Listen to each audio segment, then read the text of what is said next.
I have many bad social habits. People are always lecturing me about them.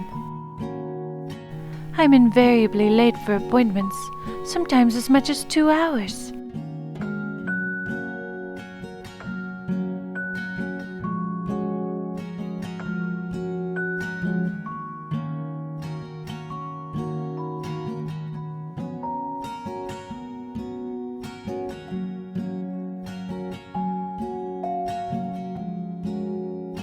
I've tried to change my ways, but the things that make me late are too strong and too pleasing.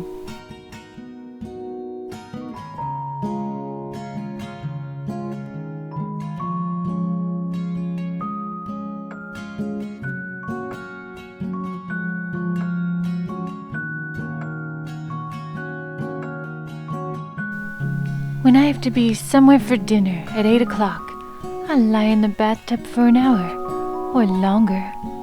8 o'clock will come and go, and I still remain in the tub.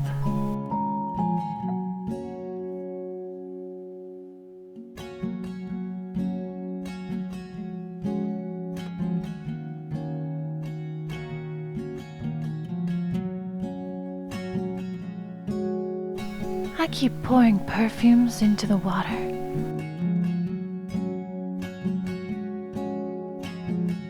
And letting the water run out, and refilling the tub with fresh water. I forget about 8 o'clock and my dinner date.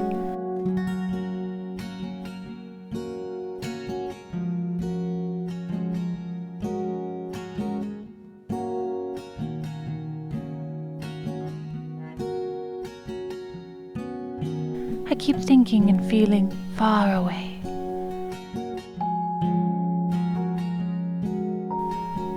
Sometimes I know the truth of what I'm doing. It isn't Marilyn Monroe in the tub, but Norma Jean. I'm giving Norma Jean a treat. She used to have to bathe in water used by 6 or 8 other people. Now she can bathe in water as clean and transparent as a pane of glass. And it seems that Norma can't get enough of fresh bathwater that smells of real perfume.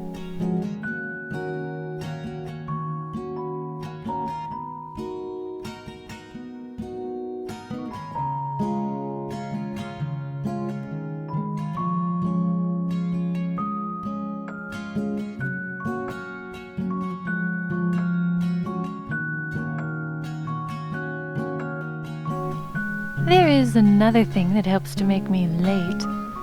After I get out of the tub, I spend a long time rubbing creams into my skin. I love to do this. Sometimes another hour will pass, happily. When I finally start putting my clothes on, I move as slowly as I can.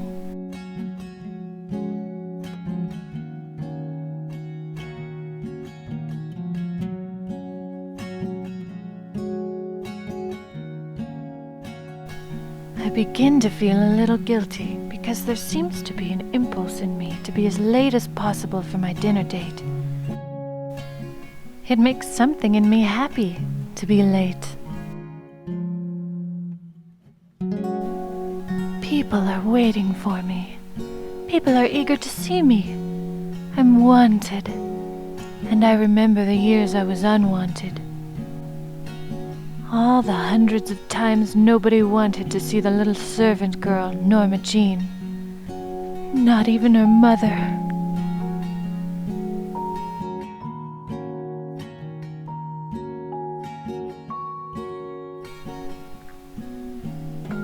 I feel a queer satisfaction in punishing the people who are wanting me now. But it's not them I'm really punishing. It's the long ago people who didn't want Norma Jean.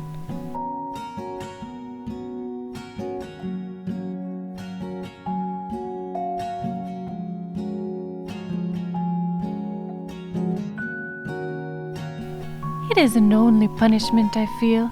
I get thrilled, as if I were Norma Jean going to a party and not Miss Monroe. The later I am, the happier Norma Jean grows.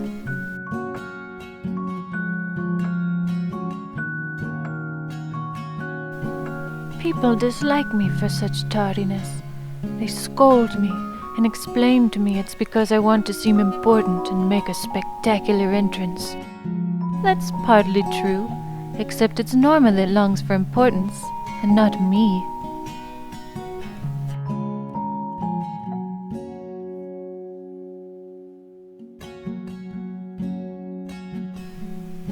My social faults, such as this one, and also not being able to laugh all the time at parties as if I were swooning with joy, or not being able to keep chattering like a parrot to other parrots, seem less important to me than some social faults I notice in others.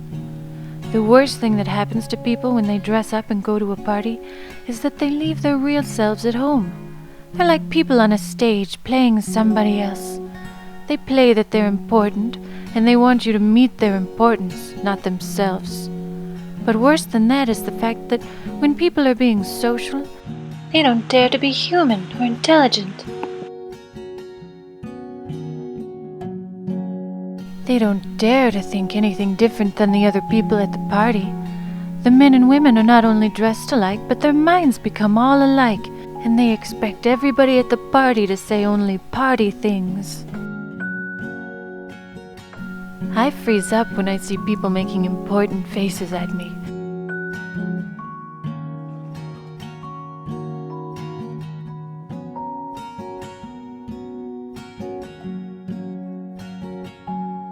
Or when I notice them strutting among the lesser party lights.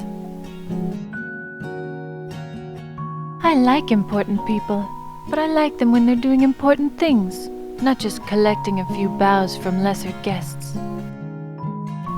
In party society, there are also people who are unable to feel important, even if it's an important party and their names are going to be in the movie columns the next morning and among those present.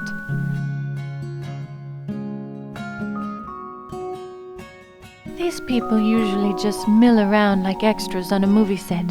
They don't seem to have any lines or any business except to be ornamental space fillers.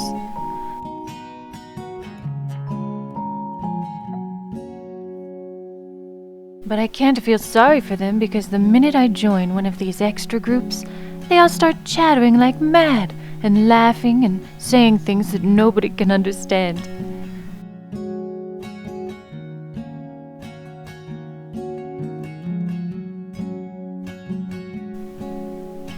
I feel that having found someone more ill at ease than themselves, me, they're out to impress me what a gay and intimate time they're having. Hollywood parties not only confuse me, but they often disillusion me. The disillusionment comes when I meet a movie star I've been admiring since childhood. I always thought that movie stars were exciting and talented people full of special personality. Meeting one of them at a party, I discover usually that he or she is colorless and even frightened.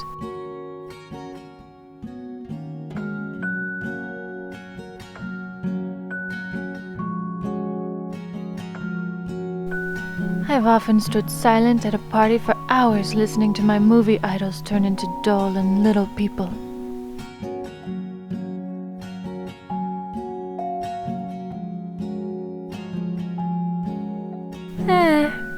I think I'll just stay in the bath.